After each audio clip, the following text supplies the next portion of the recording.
Aloha Manga Club, it's your boy Lohali signing in with the great white whale of the Manga Club, the one, the only Ohara, the resident scholar of YouTube One Piece, in my opinion. This is an interview, a Manga Club that I've been jonesing for literally over a year. Ohara and I first had our interaction on Reddit. We started talking back and forth on a thread, and every single time that we tried to get this lined up, we just kept running into issues. Either it was on my end. I believe you were flying to Japan once, weren't you? Oh, yeah. But to be fair, I feel 90% of our tries to get this running were actually on me. So it's nice that you take some blame on you, but I think that was actually mostly my bad. You know what? But I'm very happy that I can finally be here. It's definitely something I've been honestly, genuinely looking forward to. So yeah, thanks for the invitation. Not a problem. I'm just super glad that we've gotten this chance. Now, for those of you that don't know Ohara, I hope you do. He has 40,000 subscribers on YouTube, and he writes some of the most quintessential One Piece essays, videos with the most soothing, pictures and most calming music behind it.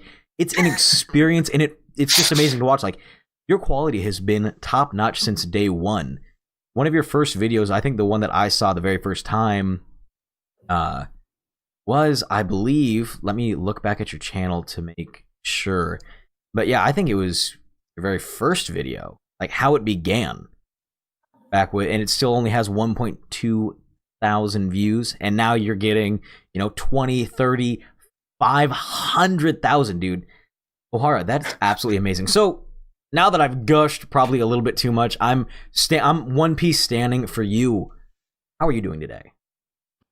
Yeah, you're making me blush, man. I'm actually doing okay. Giving the current situation, everything that's going on. I guess to give a bit of background, I actually planned to move to Japan at the beginning of this year, and I did move to Japan.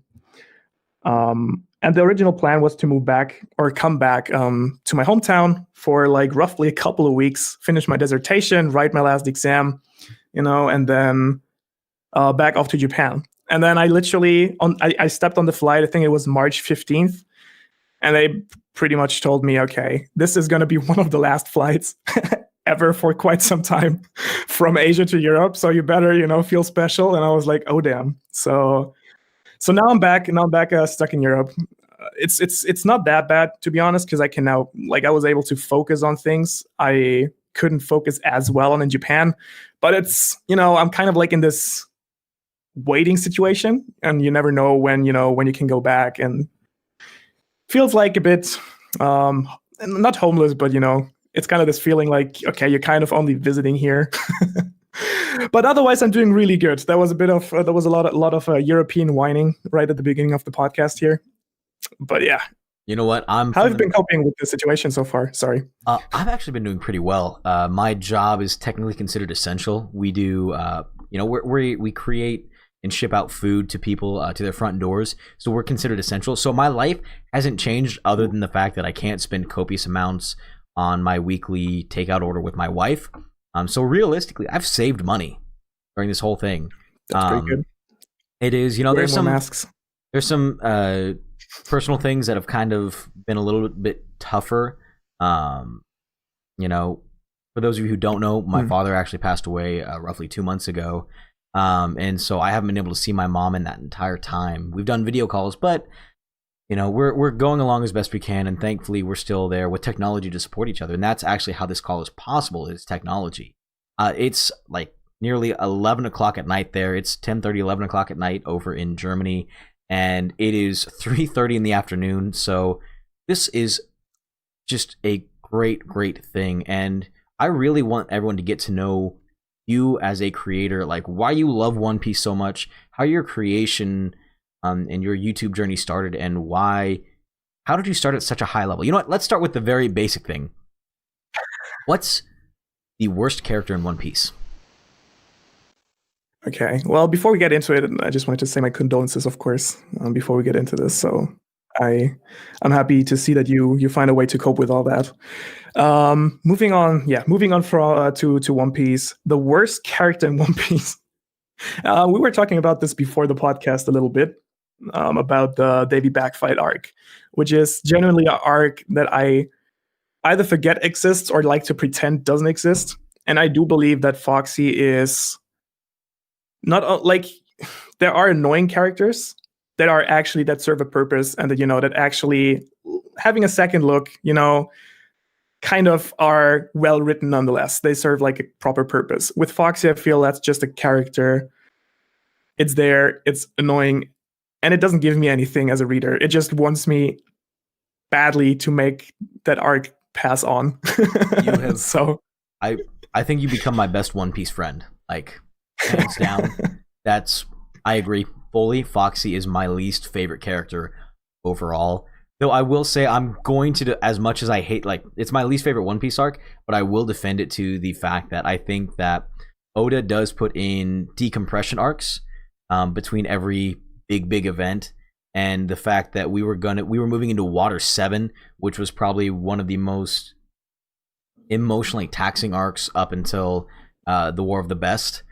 I think that decompression where you're like, you're not as invested in it, was a great way to lead it.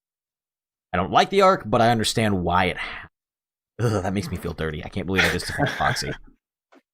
No, yeah, I mean, it's a fair point, but I do believe, even if you want to do a decompression arc, the same goes for Thriller Bark. That was basically, a more light-hearted arc in between Saba Odie and Enies Lobby Water 7. But it was not my favorite arc when it happened, but I didn't dislike it, and it's definitely not something I would want to skip. And now in retrospect, Oda did integrate a lot of, foreshadowed a lot of stuff now for Wano, other stuff that we only got later on in the story. We obviously got a new crew member, and the entire premise was a lot more informative and entertaining, and I like, the Halloween type of vibe that it had. So I feel that's almost a more, it's writing a softer arc in between heavy arcs that still can serve, a proper purpose in the story. I fully agree. Like I said, I think that Thriller Bark is a good decompression arc. It it has tension, it has fun, and I think it was a better written one compared to the Davy Back arc. God, I hate saying the name. The only good thing to come out of the Davy Back arc was getting to see Kuzan for the first. Yeah, I think we can agree on that 100%. So, how did you decide to start making YouTube videos? We've never actually talked about this, and just from a creator standpoint, I'm intrigued. Yeah, actually, let me take a small step back, so in case people don't know, which they definitely don't know. When you first contacted me, I was actually pretty fresh on YouTube for like a week or two, right? I believe you had less than 50 subs. Something like that. It was something very low. What is normal when you start out on YouTube, right? For the first time. And I remember I was actually incredibly grateful, which is just the more reason I feel bad that this hasn't happened sooner. That you were the first person to actually reach out to me and, invite me to a group of people who were creating content on YouTube. And share thoughts and ideas and so on and so forth. I did deeply appreciate that, and it definitely gave me an important kick. Also knowing that there were creators out there paying attention to smaller YouTubers. From that point, while my channel grew from there, I did actually not spend as much time apart from making videos on YouTube. So I kind of I'm feeling bad about this, but I kind of lost touch to a couple of people who were very supportive to me at the beginning, especially you. So I'm happy that we got the chance to catch up now, and I'm also I just want to take this chance to definitely say thank you. I definitely do appreciate what you did for me. It's been my pleasure to see you, like, genuinely seeing you grow. It's been so much fun, and getting to see who you're interacting with. It's because I was not larger. I had like 400 subs, which again at that point in time was large to me and was obviously large to you, but getting to see somebody who is putting out high quality audio, beautiful thumbnails right at the very beginning, it's it's so fun to see how far you've gone, and I know how far you're going to be able to go. That's the thing. Like instinctually, I can take a look at somebody's channel. I can interact with somebody, and I can say I have a good idea of how they're gonna grow, how they're gonna go. And man, you're going to be at you're gonna be that spooky teching level, sooner than most people realize. Yeah, thank you. I mean, we'll see. YouTube is so unpredictable, right? And I feel, yeah, moderating expectations is, I feel, a very valuable lesson that YouTube teaches you the cruel way usually. To go back to your first question, so maybe give a bit of background how I got into YouTube in the first place. I actually was not as active on YouTube just a couple of years ago. I did obviously, like everyone does, use it occasionally for looking something up or like looking at a video. But I did not, like, until actually three or 4 years ago, I did not really use YouTube to follow channels and actually consume content on a regular basis. That slowly started to change.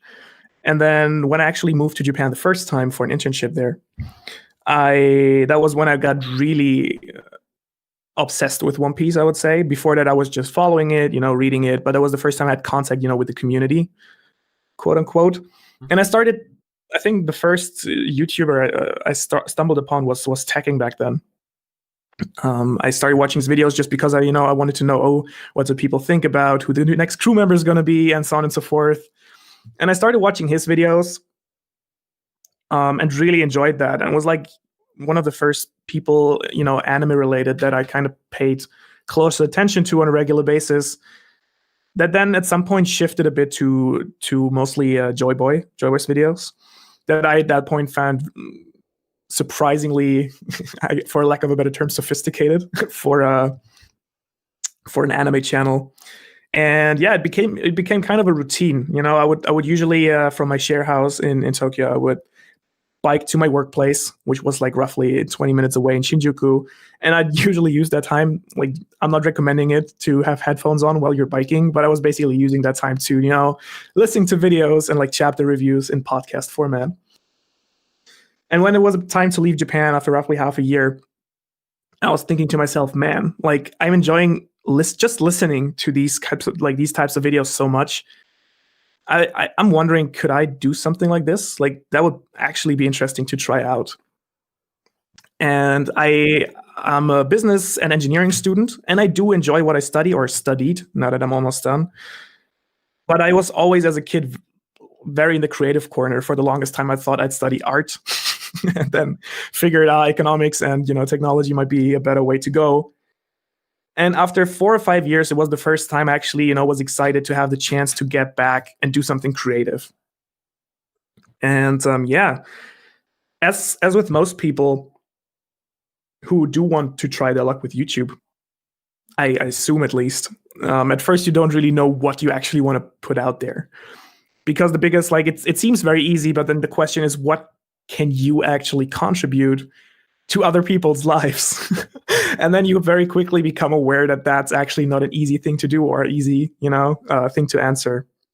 At some point, I figured, okay, the stupid credo that a lot of successful people will tell you, just start.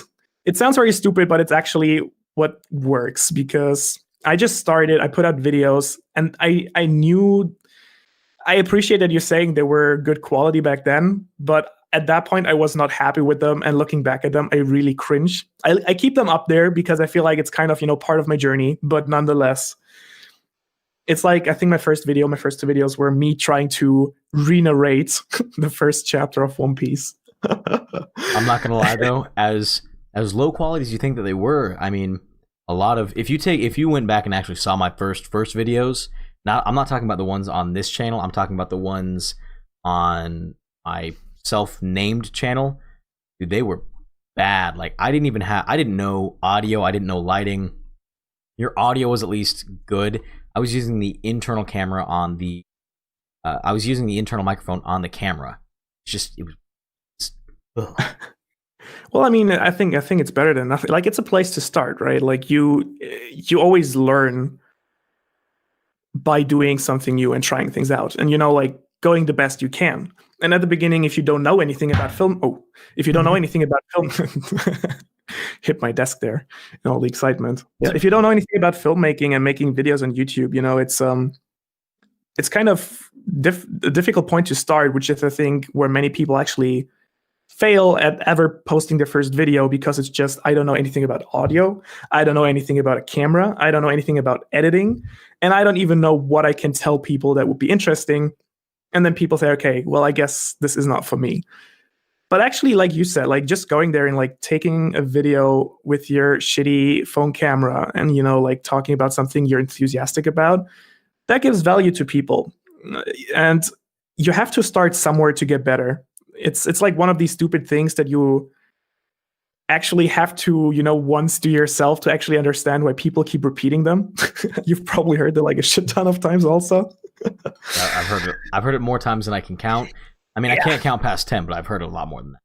Yeah, no, it's definitely one of these things, where you go saying like, okay, yeah, but there must be, something else I can do. So from that point, yeah, I had, I guess, the luck that I was always kind of interested in design and art. So I was kind of excited, designing thumbnails. Looking back, I still, I'm not happy with them, as I guess no one is with the old content. But it was like a solid starting point. Like when I put my first videos out there, my thumbnails were actually the thing I was most comfortable with, I guess, or more confident about. And from there, it was just a gruesome grind for the first, I don't know, half a year, couple of months.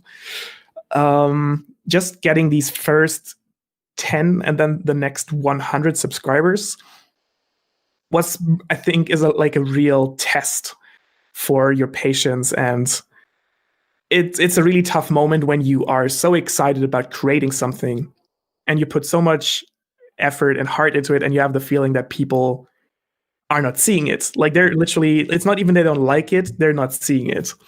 And that's a pretty tough place to be in. And I think like overcoming that is what, like separates people who stick, who are consistent and stick with YouTube, and in the end grow an audience, from people who at some point understandably say, no, okay, why do I grind and grind and grind and nothing's happening?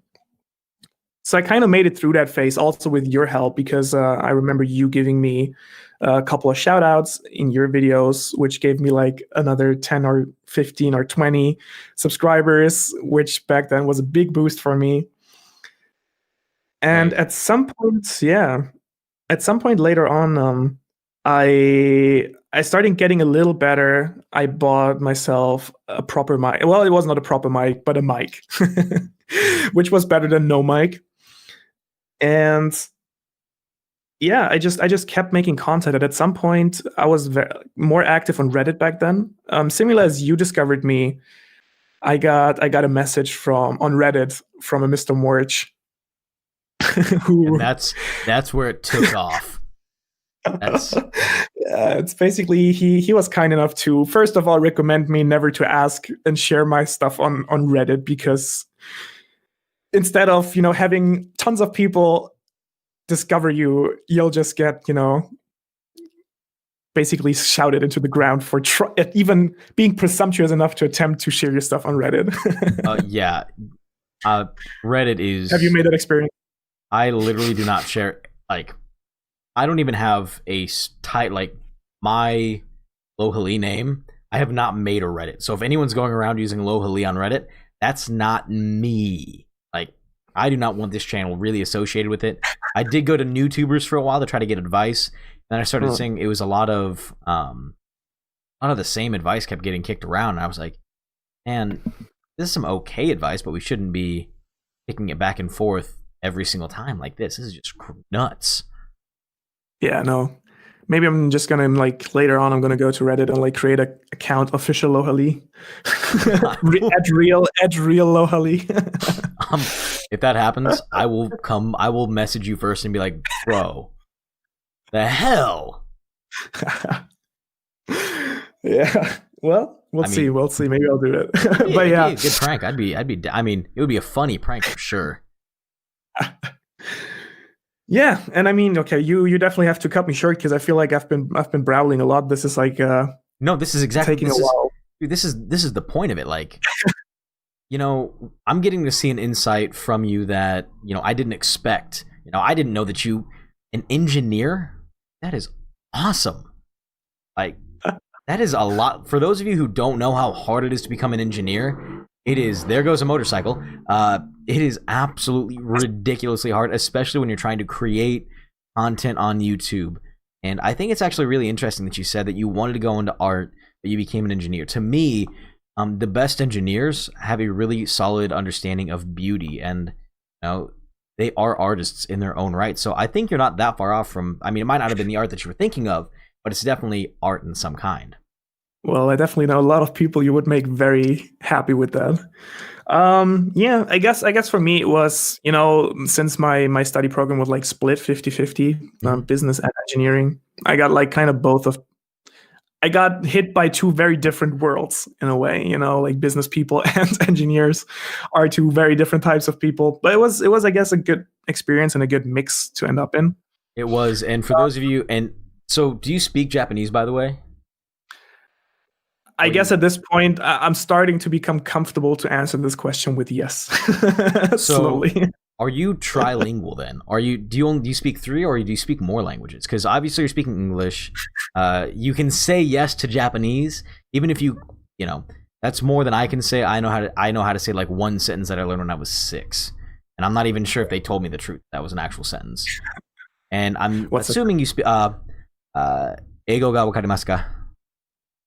Do you know what that means? Eigo ga wakarimasu ka is do you speak English? Nihongo ga wakarimasu ka is do you speak Japanese? And then I can do head, shoulders, knees, and toes. Or at least I was able to do most of head, shoulders, knees, and toes song in Japanese as well. Nice. Atama, kate, hiza, ashi. Nice. So again, for me, it was all karate taught me some random stuff, and that's actually how my love of manga started. But how did you start reading manga? Is it bigger over in Europe than it is here? That's a question that I've never really asked. Like, is manga and anime kind of more popular than I would be led to believe over there? Do you mean in Japan or in Europe? In Europe. In Japan, I have a good idea of how popular it is. I might be wrong, but it's pretty popular in Japan. Oh, wow. It's actually a really hard question because I'm gonna be completely honest. I didn't start really getting into anime and manga way until I was actually, I think, in my second last year of high school or something. So it's not something I actually grew up with. I was rather into TV shows and movies most of the time growing up. All the cheesy stuff, How I Met Your Mother, and then later I got like a bit more interest in like actually cinematography and so on and so forth. Got a bit more into movies. And then, how did it start? I think I did on one of the streaming sites I was on, or I'm not even sure if it was a streaming site, but they had Naruto, I think. And that was actually, I was like, I remember seeing a couple of dubbed episodes of this when I was a kid. So like, I'm just going to give it a shot. Maybe it's interesting. And then that hooked me. At some point, the German dub ran out and I switched to Japanese, which at first I thought was stupid. And then, as I think most people who at some point hit that point fall in love with that part of watching anime. And from there, I moved to other anime and so on and so forth. And manga is actually something I've only discovered for myself quite recently. With quite recently, it's still been a couple of years, but nonetheless, like I was like probably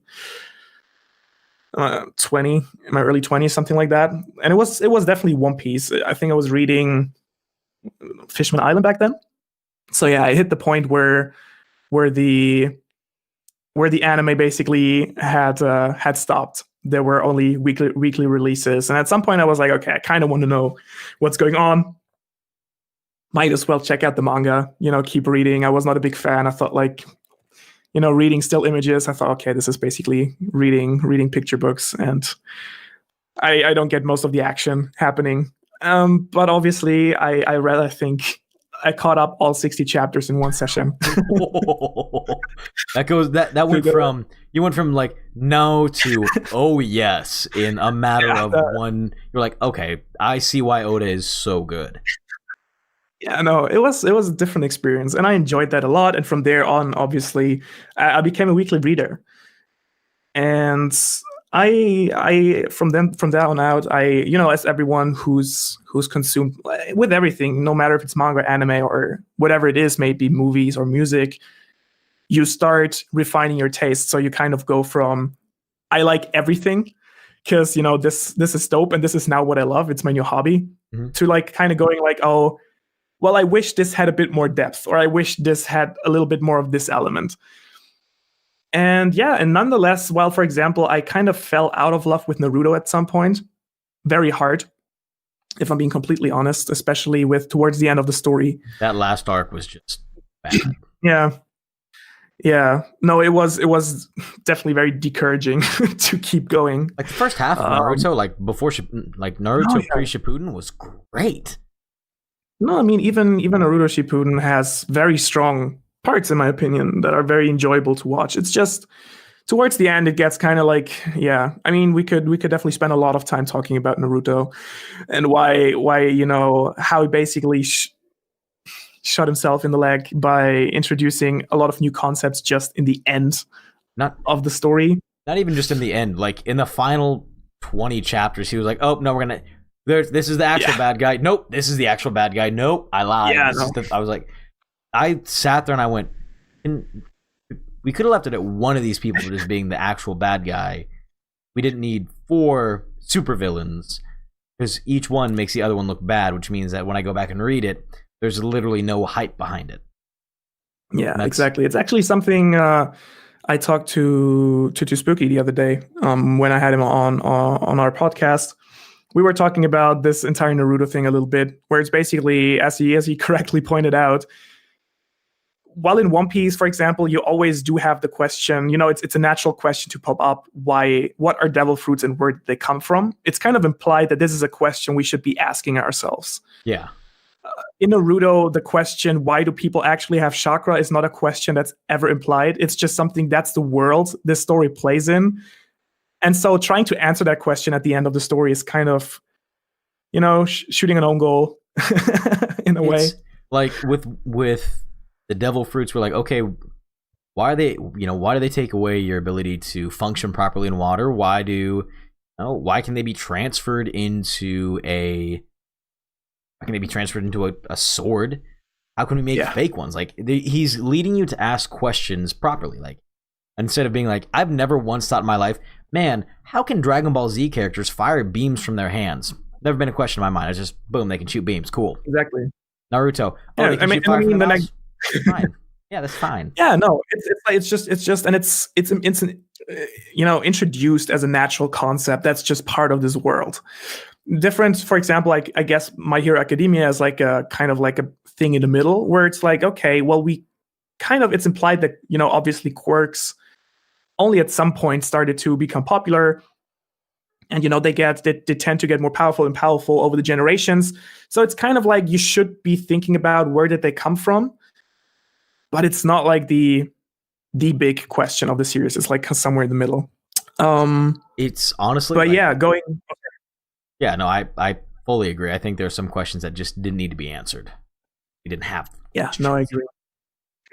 So yeah, no. So from that point onward, I think I was actually supposed to answer your question: is manga as popular in Europe as in the US?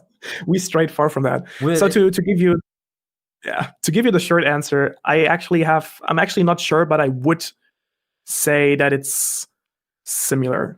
It has, I guess, made the similar route it has taken in the US here, as far as I can judge, which I can't do very well, to be honest. But I do feel it's like, it kind of popped up for the first time at the beginning of the 2000s, kind of, with very shitty dubs, and like it was something a couple. Bad. Yeah, and it was like this weird, quirky thing that you were watching when you were a bit younger, and you were like, okay, well, this looks different from other comics. What exactly is that? And then from there, it started. It went from having this small audience that like people were kind of smirking at towards becoming more popular with like Yu-Gi-Oh and Pokemon. that be like started off to become very, successful franchises in the West as well. And then from there, it started becoming more and more popular, where at this point today, I think globally anime and manga have become like they for quite some time, I feel, have left the shameful stereotype behind it that, it's, oh, this is something for nerds. And I feel some people are still kind of forcefully clinging to that image where it's like, oh no, I'm kind of unique because I watch anime or manga. But if we're all honest, it's kind of become a mainstream thing, which is nice, and I think we should all be happy about in a way. I'm going to be completely honest. When I first started reading manga, I was getting the monthly Shonen Jump shipped to my house. I reached an age where, and I always tell the story because it shows just how different everything is now. Because I'm 26. My dad didn't understand when I was reading manga at 16. Like, he wanted me to donate or get rid of all of my Shonen Jump because he's like, man, you're 16, you have your own car, like, get a job, like that kind of thing. It's because it was something that he didn't understand. Now I think, especially when I explained to him that I was making YouTube videos based off of it, when I was doing, I was making friends based because of this. My dad was kind of opened his eyes, and it really shows how far everything has come. And I think the advent of social media and the advent of creating a more open community really shown just how far manga and anime have come, especially in the last 5 years ago. It was still kind of taboo to read this, like not taboo, but it was still a little bit nerdier to read this. And then we started to see the success of My Hero Academia. The new Dragon Ball Z came out. Just everything is piled on top of itself, become this absolute juggernaut of a worldly sensation. It's been fun for me as somebody who's been reading this since I was, I read my first one when I was 6. I really started reading when I was 12. It's been so fun to watch this progression. No, yeah. I definitely 100%, I'm with you there. And I guess for me personally, so this is also, I guess, one of these admissions you have to make. I've always really, especially since I've discovered manga and anime, it's become a big part of my life. But I've never really, I guess, felt this connectiveness towards the medium until I actually started making YouTube videos on it.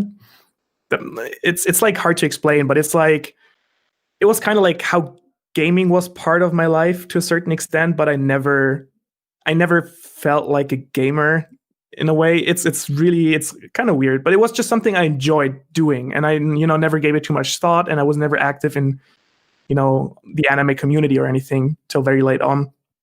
Yeah, in my life. I never. The most I did was like maybe comment on a Reddit post or two when a big chapter came out. I was like, oh, that was really cool. Like, I didn't start threads. I regularly gave out suggestions. Like, I would go to the bookstores here, the half-price bookstores here, and go to like kind of walk in there, kind of shuffle in so no one would see me. Go to the manga section and just flip through different things. I'd sit on the floor as a 21-year-old reading this stuff.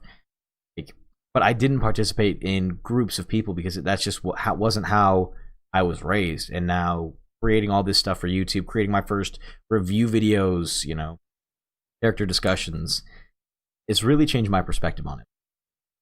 No, yeah. The same goes for me.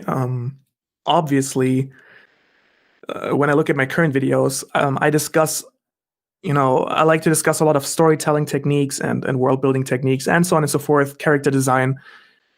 These are things I was interested in, but like I started reading about these things when I started making YouTube videos, and I feel that's a legit thing to do. It's like how there's a lot of there's photography channels out there that obviously got better at photography, while being on YouTube because they wanted to know more about it. And I feel like there are people like you have both perspectives. You have creators themselves who feel like, oh, I have to be perfect or otherwise I can't become a YouTuber or contribute, which is wrong because obviously it's also your journey of becoming better and more knowledgeable.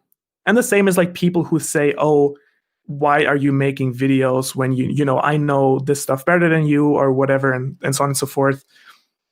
but it's also about your journey, of learning to appreciate things, picking picking a topic that you enjoy or that you like immersing yourself in and learning more about it and improving it.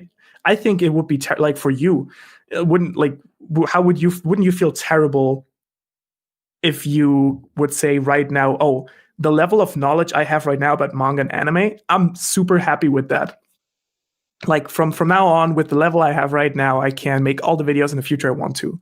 Like, I guess you're also someone who'd say no. Like, Now that's I obviously want to be better. Like, want to know more. I want to be the best creator possible, not only for the community, but for myself. And part of that just comes from good knowledge base.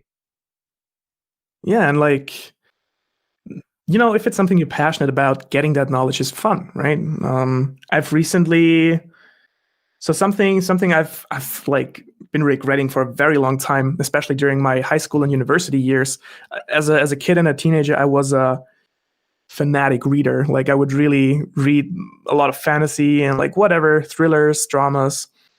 I love reading. And then towards high school, and then mostly through my bachelor years, I kind of stopped reading. I was playing games. I was watching anime, watching movies, but I kind of fell out of love with books.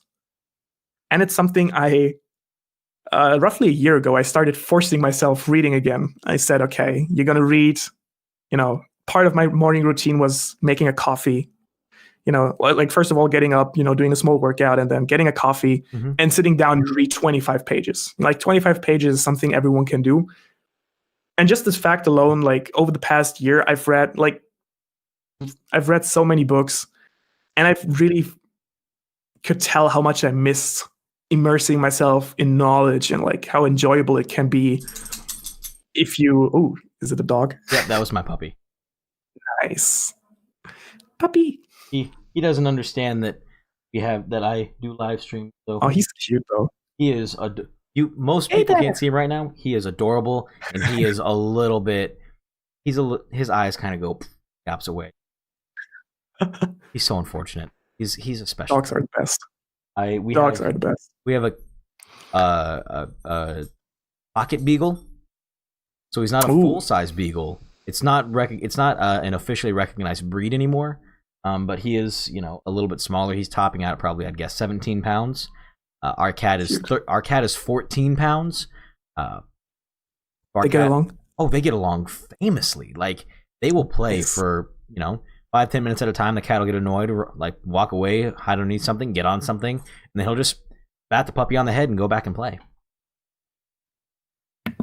I mean, I love both cats and dogs, but like most of my life, I've grown up with dogs. So my dad was super allergic to dogs, so I never had a cat in my life until our black cat was my first official like my animal. We adopted him from outside, and he and I got along famously, even though he'd slap me in the face as an alarm clock. Like 10 minutes before he knew when my alarm clock would go off. I don't know how, because I'd set it at different times. Exactly 10 minutes before it go off, he'd just run up, slap me in the face, and run away. That sounds something like it would do. Yeah, it was not cool. Like, I love my cat. I love him. But just 10 minutes it got to the point where I gained a sixth sense, and I'd move my head out of the way instinctively. Like, I'd wake up, move my head, he'd slap the pillow, and I'd move it back and go back to sleep. Gotta love cats, though. Oh, like I said, I love him to death. And he's part dog. He knows how to sit. He comes when his name is called. He does some random tricks. He's more of a dog than my dog is. It's like, that's funny that you say that, because my dog is definitely more cat than dog. Like, recently she started having this habit where she would like walk towards the window, the garden window, and then look outside and wait till you open the door, and then she'd go outside, and like literally 20 seconds later she'd stand in front of the window and bark. Yeah, he hangs out, so they hang out at home all day, right? The cat and dog just spend constant time with each other, and the cat will used to sit on the couch arm looking out our window, and the puppy hung out with him enough that now the dog sits in the same spot, like their heads are on top of each other, like looking out the window. I was like, oh, man, dude, that's cute. It's adorable, but it's super weird when you walk in, you see the beagle's head poking out of like the curtain, like the curtain's moved to the side and he's just looking at you, and then you walk to the door and he starts crying like a normal dog. Or if I want to get him to eat, I have to tell him, I have to pretend that I'm taking the food away from him, like I want to eat it, otherwise he won't. And if I want him to heal, I say, all right, goodbye, bud. I'll see you later. Goodbye, goodbye. And I'll just start walking away, and he'll follow. But if I tell him that I want, if I tell him to come, just doesn't show up. It's super, super. Oh man, I love him to death. Pets are just so wholesome. He makes my heart warm and fuzzy on the inside. So one thing that I actually noticed that you mentioned earlier on in the conversation is that, when you start off with manga, you start wanting to experience more depth in your story. You start wanting to experience more complexity. Have you discovered that, and have you gone full circle like I have and just appreciate trash so much more now? In anime and manga, you mean? Yes, in both. So I guess in general, this I know some people who have accused me of saying, "Hey, like, dude, you like overanalyzing, all these characters and you're so much in love with like character development and like whatever it is. How is it you almost think every chapter of One Piece is great? Like people are allowed to criticize." And I'm like, well, that's not the point. I'm like, I'm talking about a story here that I genuinely love, right? And first of all, why would I make a channel about something I kind of love and sometimes hate? I guess you can do that, but like, first of all, it's not as much fun sharing something you hate with someone, I guess. Well, I guess people might disagree, but for you personally, you enjoy sharing what you love versus what you don't like. Yeah.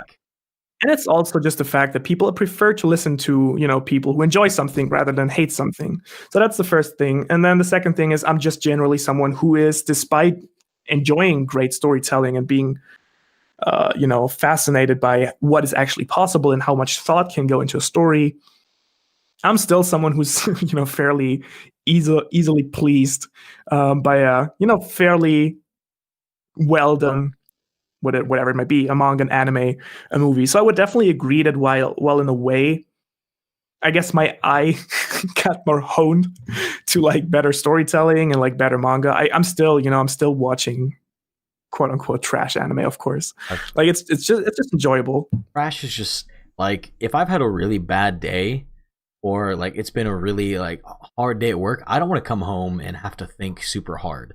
Like, I'm not going to watch Monster. I'm not going to read Monster.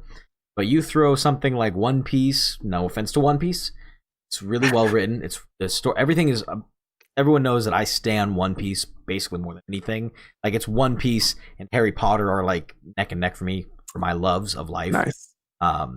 But I'm not gonna. I want to watch something that my mind can easily absorb and isn't going to completely wear me out. But then there are days where I want to.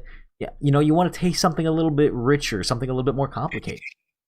And that's where I'll go for like Pluto. Sorry, standing. No worries. I haven't read it. You haven't read Pluto? Really? No, I should. It sounds like I should. I mean, the main character is German. I was not aware of that. Yes. I've actually, I have to look into that now. I mean, I'm not sure if that's an argument. And like, I don't know the context, but I'm not sure if that's a good thing. It's, the main character is a good guy. His name's Inspector Geist. Fortune. Oh, man. Like, yeah, that's... Again, if somebody's like, man, the main character's from Kansas City, I would actually read it because I'd be like, first of all, about Kansas City. And second of all, yes, I'll probably still read it anyway. But yeah, that's a good point. Being a German, that's actually a really interesting thing. I'm not sure where it comes from, whether it's because, I don't think it has anything to do with Japan and, Germany fought together in World War II. I think it's rather Japanese generally being interested in European and American culture. But there's this weird thing with German names happening in anime and manga. It happens so much, like Ubelblatt. Doesn't that mean like sword master or something? Like, there's more like German thrown into random manga than I thought possible. Like Ubelblatt the thing is based all in Germany. Like, it's like all of their words are German, I think. It's so I guess as an English native speaker, you might be familiar with that as well. Like sometimes certain English phrases in Japanese can be quite cringy, right? When you hear Yeah. them. But like with German, like maybe, I don't know, maybe it's just because it's my native language. It's really hard to tell, but I feel like the cringiness is even a step further because most of the words, like it's animated manga, so they pick like names that are supposed to sound like, I don't know, German royalty, or like it's just this very extravagant kind of like like bloomy, and at the same time they pick very special words that make it sound really cringy. You're like you hear that and you're just like, oh, honey. Oh, that's no, you don't want to use that word, no.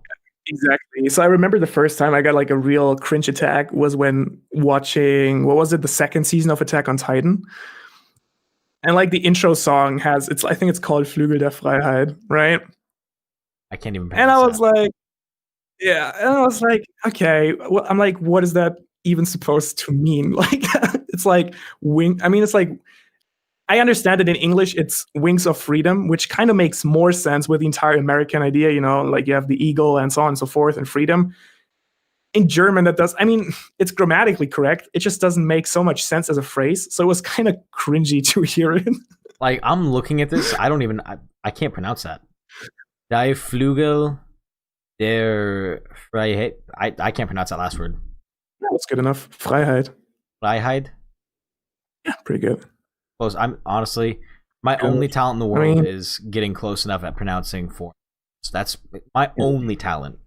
Like the one that, what I was really surprised by when I was reading Bleach, how much Spanish he throws into Bleach. Oh yeah. Like there is so much. Like I sat there and was like a spot, I was like, oh, I see where this is gonna go. And then it just kept going. It just kept going down. No, yeah. Like, buddy, what? It's like, in Japan, it's also easier to sell this because like this is changing right now because, the country's opening up even more and, more people get better at English and also various other languages. But, for the longest time, Japan was just, it's so difficult for a Japanese speaker, I think. It's similarly difficult for a Japanese speaker to learn a Western language as it is for a Westerner to learn Japanese. So it was just not a very common thing to do, I guess. And I guess most mangaka, they kind of like had a contact point with one language and just figured, oh, this sounds dope because no one understands it anyway. Like, so I'm just going to throw it in there. Because they always choose like the other language for like a sword. That's every single time. It's like a weapon of some kind. They're like, oh yeah, the espada. I was like, okay, so that means sword. Ubelblatt means evil sword, apparently. If Google was correct in that, like, they like naming weapons in foreign languages. Yeah. But yeah. So that's one of these things, but I'm not sure how we got to that topic. You know what? One thing I wanted to I remember. One thing I wanted to know because you said earlier Harry Potter and One Piece, I can definitely subscribe to that. Harry Potter, definitely one of my big guilty pleasures in my life. I guess the only thing I would put over both One Piece and Harry Potter for me has always been Lord of the Rings. Like, as much as I'm a One Piece stan, like Lord of the Rings for me has my entire life been on a completely different level. So for me, like this is gonna sound strange to everybody else. So I actually have I've read The Hobbit once, but I actually have kind of a reading disability. I have a form of dyslexia. So for me, it's harder to read when words are like closer together. So I love the Harry Potter movies. They're probably one of my favorite series of movies of all time. I do think that obviously The Lord of the Rings is a better technical movie overall, but I've never read The Lord of the Rings books ever, and I probably won't be able to. I might do an audiobook form at some point in time, but my brain, whenever I read the words, it's just too much. It's the same reason why I don't read American comics.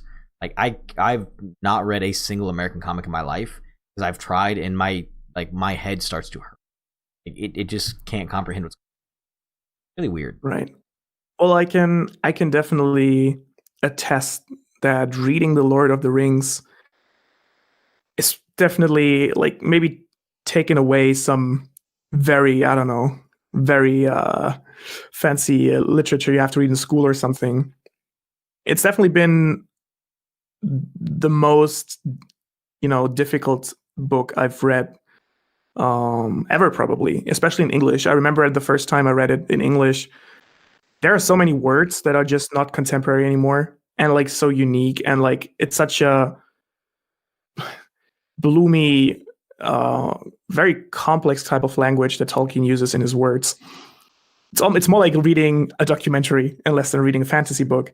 Yeah. But just having fallen in love with the book, with the movies, and then I just wanted to read the books. And it actually, I think it, like, in retrospect, it probably gave my English a decent boost, like forcing my way through these books. But I think there's like no shame in feeling overwhelmed by them, because I feel like you have to be a real nerd to actually enjoy, being washed over by these floods of new language. My buddy and I, he's a huge Lord of the Rings fan. He loves the movies. And so one day we just sat down and I looked at him and I was like, all right, bud, for you, we will do a full watch through of the director's cut of the OG3, the Fellowship, the Two Towers, and the Return of the King. So we watched all the director's cuts, which in one day. Like, that's admirable. Oh, like we got done and I was like, man, I can't watch these movies for a really long time. And then when I do, it'll probably be the theatrical cut, which is a sin. But I'm like, I don't have 12 hours to watch all of this. Oh, man, it was brutal. Like, I can watch the entire Harry Potter series in roughly that amount of time. There's 8 movies. 8 of them. So for me, and the reason why I love Harry Potter so much is when I was younger, when the books first came out, my mom mainly would read that to my dad and I, sit down and listen to her Harry Potter to it. That was the first 2 or 3, she read the first 2 or 3 to me. And then I reached first grade, and one of the very first memories that I have is reading Harry Potter. Like, I walked in to the living room reading the first book, and my mom thought I was lying. She's like, "Oh, he's lying. He's not actually reading the book." So she takes the book, flips it to another page, hands it to me, and says, "Okay, what does this say?" And I like straight up just read it out loud. I went from the Magic Treehouse to Harry Potter in a week. It didn't make any sense. It was weird. And then it got to the point where I could name off just a ton of random facts that most, like, I'm not super hardcore. Like, I have a Pottermore, I know which house I'm in, I have my wand and all that stuff, but I'm not like super hardcore. But I could still name more facts than your average person. And I did actually make a full 20-minute video explaining why Quidditch actually makes sense from a game. When everyone says, "Oh, it doesn't make any sense," I broke down every single aspect of Quidditch and was like, no, this is why it makes sense. This is how it makes sense. So I had a whole thing about brooms not being that important either. It was a good time. Yeah, no. Harry Potter is definitely also something that has accompanied me throughout my life. I adore the audiobooks by Stephen Fry. The audiobooks are just amazing. I don't know. Let me double check, because I actually have it. I'm re-listening. I do a re-listen of Harry Potter once a year. So I'm 100% already on book 3, but I do the Jim Dale editions. Nice. Okay. Well, I've never heard those, to be honest, because I don't know. It might be a content thing. Maybe it's because I'm pretty sure Stephen Fry is ultra British. Ultra. But I can recommend that version as well if you ever get the chance, because like his voice acting is just brilliant. I'm actually listening through the entire thing right now. I'm thinking like book 6 or something. It takes a bit longer because I'm like listening to a lot of other audiobooks and like podcasts in between. But it's just something I enjoy doing. For example, when what I love doing is like when I do the thumbnails for my, like, the good thumbnails for my big videos. All your thumbnails are like good. Sitting down and drawing. I hate to tell you, all of your thumbnails are good. You can stop saying my good thumbnail. They're all like, I look at my thumbnails and I'm like, okay, that was an okay thumbnail. And then I look at it like a week later and I just go, oh, that was super bad. I genuinely have one thumbnail right now, like in my reserves, that I'm genuinely like, this is a good looking thumbnail. I've had 3 good looking thumbnails in my opinion. All of yours look gorgeous. I don't know. I mean, I do like your thumbnails a lot also, and I think they're getting better. Like definitely, 100%. But yeah, Minimalism. thank you. I like minimalism. I'm a big fan. Not gonna lie. Like watching some Matt Vela. That's all. Have you seen the minimalist documentary on Netflix? It's on there for a Ah, while. not yet. Not Uh, yet. I've got that on my watch list though. it was just super good. It was super fun to watch. It was super interesting, and I Nice. a lot. But where were we at? Oh yeah, re-listening to Harry Potter. Yeah, no, I Oh listen yeah. to it on like 1.5 speed now. I don't do the full. I don't do it one speed. Like I don't do it. Which Shay, one of my close friends on MangaTube, he's like, my husband and I have had this discussion about whether or not you should be allowed to listen to it on 1.5 speed. I was like, listen, I'm on my 4th listen through in the past 2 years. I think I'm legally allowed to have.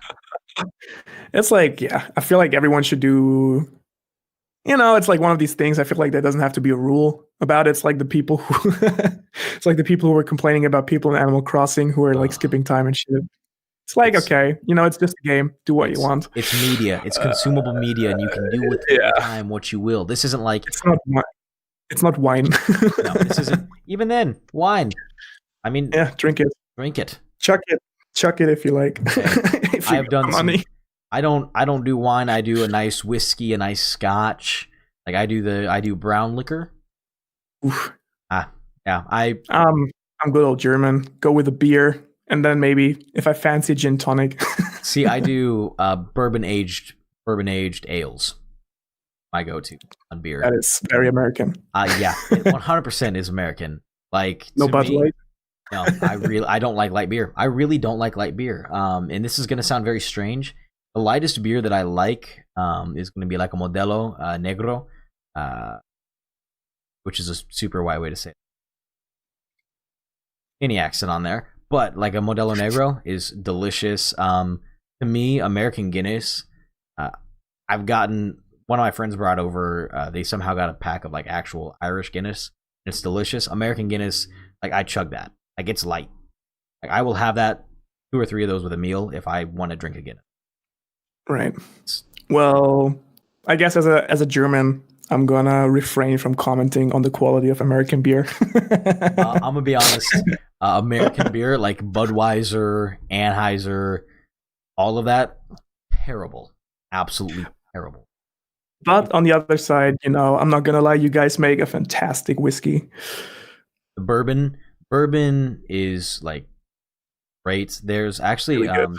if you're looking for one that's a really unique tasting whiskey, I don't know how you'd get it over there, but it's called Koval. The brand is Koval. It's made in Chicago, and they actually do an oat whiskey. Ooh. It's very very light. It doesn't have as much of a you obviously drink whiskey. I think from this conversation so far, a nice tough whiskey like kind of hits you in the back of the throat, and you're kind of like, okay, Ooh. where Whisk. you're like, oh, okay, I feel that it's whisking my throat. Whereas with the Koval Oat whiskey, it's a lot lighter. Like the very first time that I drank it, I bought a bottle of that. I went and got myself a 10-day dry aged pork chop. I cooked that in some butter, garlic, parsley, and some buttered noodles. And like Did you flambe it? I did not know how to flambe. I was all by myself. I'm lucky that I did not burn the pork chop. I'm going to be real here. But I cooked it all. I sat down like because this was back when I was a bachelor. Like I sat down, I poured myself the glass. I ate the pork chop and I drank the whiskey. And like I sat back, and it felt like I was in a field, like just an open oat field. There was nice amber waves of grain, very American, but like a nice bracing kind of warm spring breeze. Oh, that's the best way that I can describe it. Like when I had that sip, it took me to another dimension. I never set my fork and knife down when I start eating because I love food. I set it down and I just sat there and I just looked at these two things combined, and I got emotional.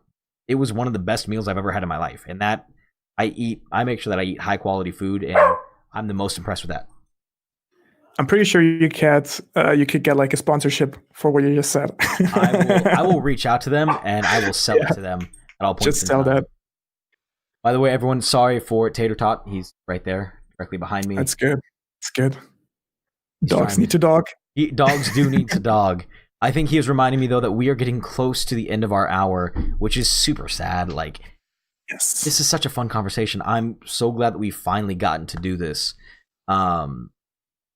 Pleasure's all mine.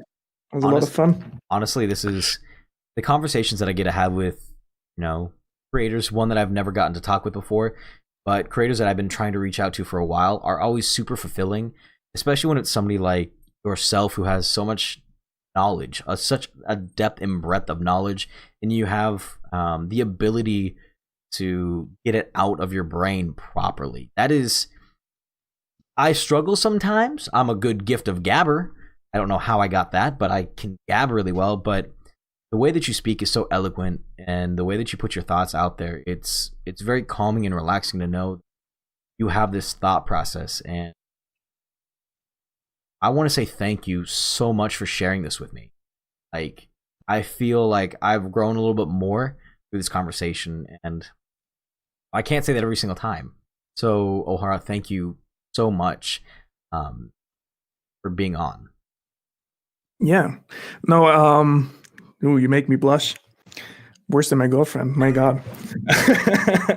But yeah, thank you. And I guess, to maybe as a last note, to maybe help you a little bit with your work in the future, because like, while it's flattering to say, that I have this process nailed down, it's like I appreciate that it looks like that from the outside.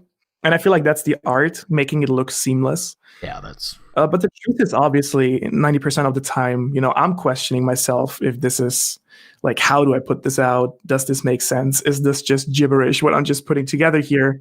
And I guess, the secret is starting with the process you have now. And actually, like, while I like, obviously, you will read the stuff you want to talk about, your mangas, which is also, like a pleasure of yours, which is like obviously the magic in this, in this profession, if you want to call it that, or this project on YouTube. And then, of course, in the second level, you want to read about stuff you do want to do with these videos. So if you want to entertain, you want to do like, okay, how can I entertain people better? If you want to analyze, so how does story work? And then the third step, and I feel like that's also like maybe as a secret tip for you and like people who are interested, that I found very helpful, is looking for sources of how can I improve my process? And like, that's something I constantly ask myself, and it's sometimes really hard challenging yourself in that regard. But asking yourself, hey, can I make my audio a bit better like next time? Can I make the script a bit better next time? Like, maybe, so like as one big example, my chapter reviews I do for One Piece, I've overhauled the complete structure of the entire chapter review 3 times in the last, I'd like to say, 3 or 4 months. Mm-hmm. So for the longest time, I just basically threw out my thoughts on the chapter. And like, that kind of worked, and people were kind of happy with that. And then I thought, okay, how can I structure this better? So I went out there and I basically said, okay, well, maybe I should go and have like an introduction, then like a small intro, and then, talk about the main points of the chapter. So I did that for a while. And then I was like, okay, well, maybe, this is also still kind of, me talking and so on and so forth. I feel like I could give more value with my reviews. So then I started looking into, okay, well, maybe I should structure it by, giving a very short introduction, then summarizing the chapter, then, making a small analysis of something I thought was interesting.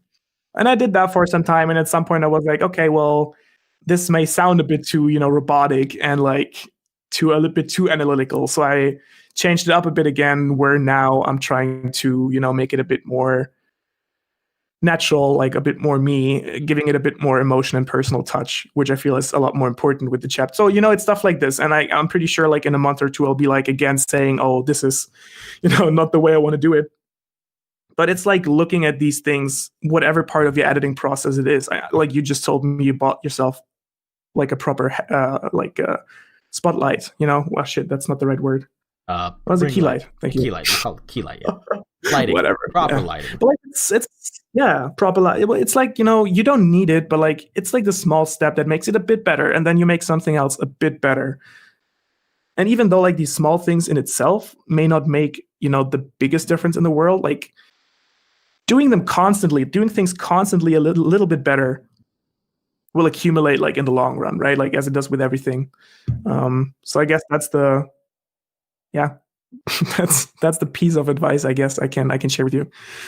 And I appreciate it. Thank you. There is one tradition on the Manga Club, and that is where I find something random that I'm thinking about, and I ask you a question that is completely off the wall. That way you're not expecting it, and I'm not expecting it either.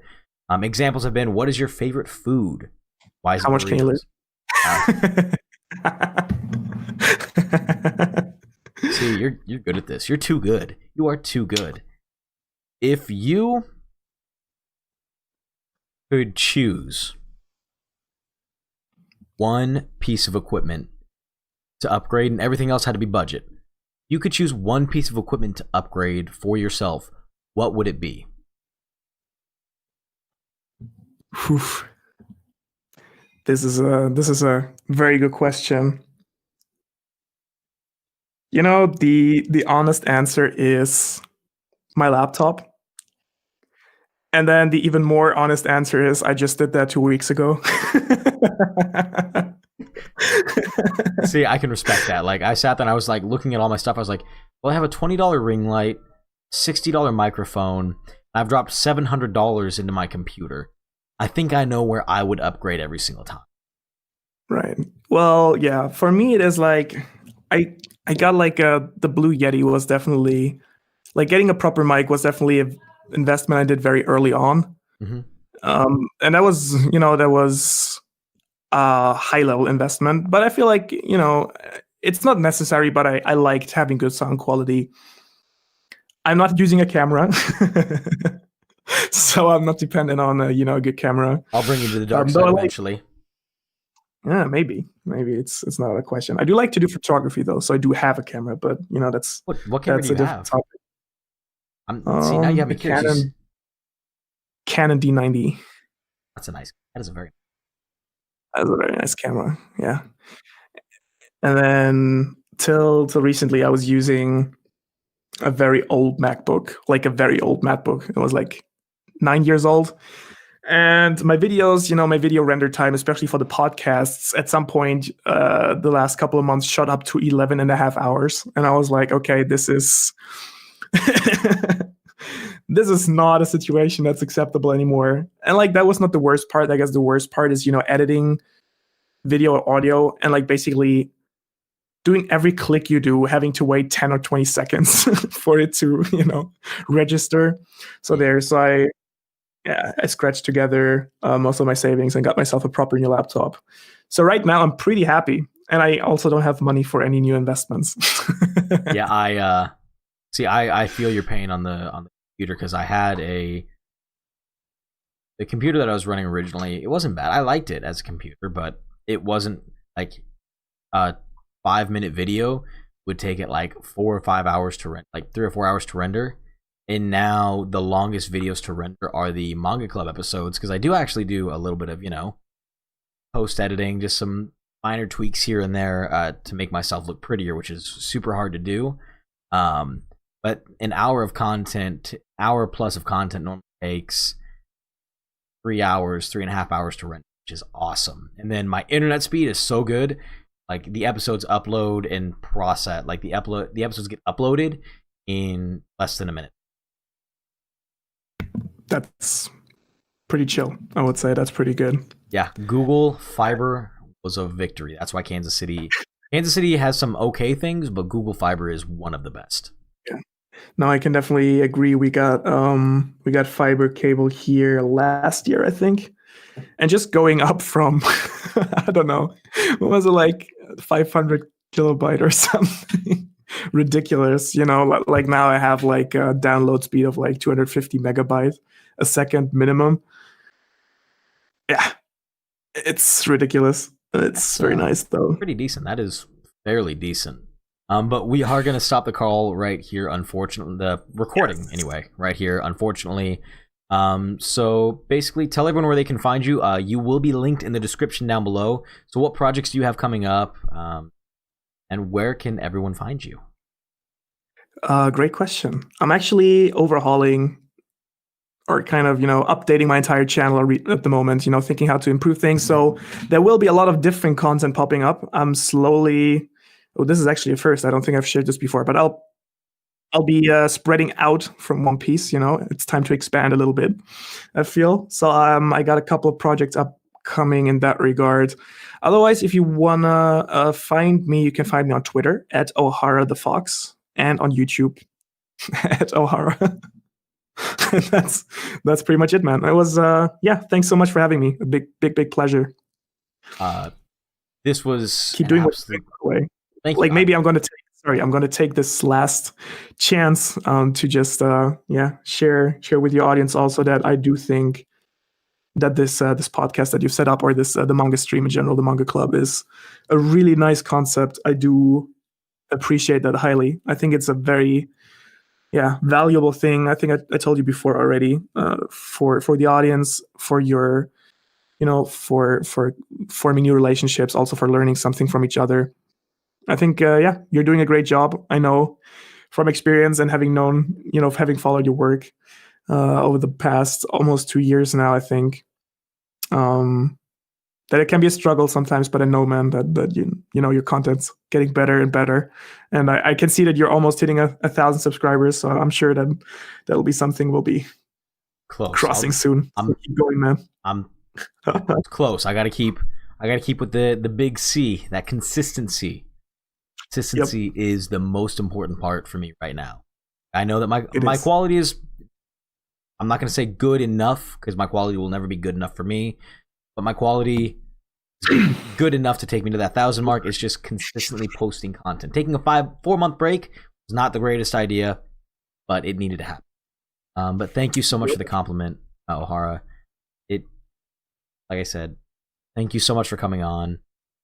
Thank you for the compliments. Thank you for the conversation. That's what this is about. Manga Club is about the conversation. It's about getting to build relationships. You as a creator, a friend, and letting maybe the community see a little bit more the person behind the mask. I get to say that because you're actually wearing a mask right now. It's dope as hell. So fun. Sorry, I just got excited because I knew about that. But thank you so much for coming on. For everyone here, this is kind of my announcement. I will probably say it at the beginning of the audio recording, but the Manga Club will officially be going weekly again. We will not be doing live streams because the reach for guests that I have when we don't do it live is a lot bigger, and I feel like it's a lot easier to do this, especially for me, and it's a lot more maintainable. So we are going back to a weekly format with the Manga Club, and I am so excited that's happening. Haven't decided what day of the week yet, but it'll be there. You guys know where to find me because you're obviously watching this video, but if you don't, you can find me at The Real Lohali on Instagram. You can find me at Lohali1 on Twitter, and you can find me at Lohali on YouTube. For everyone new and old, welcome and welcome back. It's your boy Lohali, and I will see you next video.